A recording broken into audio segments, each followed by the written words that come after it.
From a really young age, I struggled with eczema. I started getting acne when I was around 13. I have dealt with eczema. I was born with it, had it since I was a baby. I dealt with acne for about 6 years. I had to have like bandages wrapped around my legs because they were bleeding. I got put on like birth control really early on, and if anything I think that made it worse. My mum and dad basically used to put my baby grows on backwards like a straitjacket. I had to go on a lot of medication. It was all over my body. Mainly my acne isn't on my face, it's on my back. It would strictly go in my T-zone. It had a massive impact on my mental health. And I won't say like it's what made me depressed, but it seemed like it had a bad timing. If I'm already having like a really bad time, it makes it a lot worse. It wouldn't bother me too much because at that age I wasn't too self-conscious.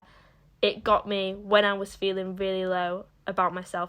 And since then it's up and down. I ended up getting a partner. It was very difficult being like, oh, I've got to take off my clothes. And it wasn't so much of the fact as I seen the body. And I used to be quite self-conscious about my hands in particular because I've got loads of like lines all over my hands and people would point it out when I was in school. I started to like compare myself to other women, and it wasn't even women at that point, it was girls. Like we were girls and we were very young. I've never wore or anything that shows my back. If it's really bad, then I don't sleep, and then that has like a knock-on effect on everything. I used to pick at it, I used to pop it, I used to make it bleed. As you question like lots of different areas of your life, I think. You do get obsessed with like trying to find cures for it. Scaly, kind of very red. As it goes through phases, like sometimes it's really tight and wrinkles and lines and it's kind of like elephant skin. And my lips used to crack open, I couldn't talk, I couldn't smile properly. It's definitely changed over time. It just kind of stayed very much the same. Every time I went to the doctors, they'd be like, oh, she'll grow out of it. And then I just never did. My mum used to take me to the doctors like once every 6 months to try another cream, and then another cream on top of that. When it was healing, it was very, very brown. There was a cream that was applied, I think, twice a day.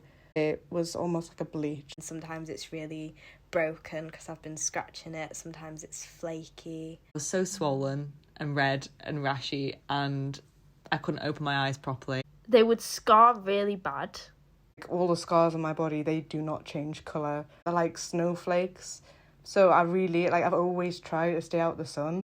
It made me feel really self-conscious for a long period of time. I'm not 100% comfortable yet. Now I've came off all of it and I kind of accept that it's just going to be there.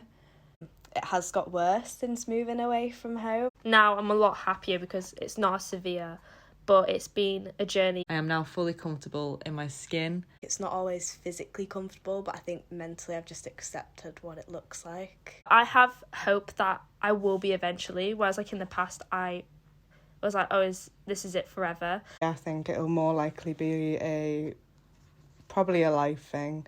If I was to go back to 13-year-old Ellie and tell her that it does not matter what her skin looks like, I think I would have been no longer self-conscious.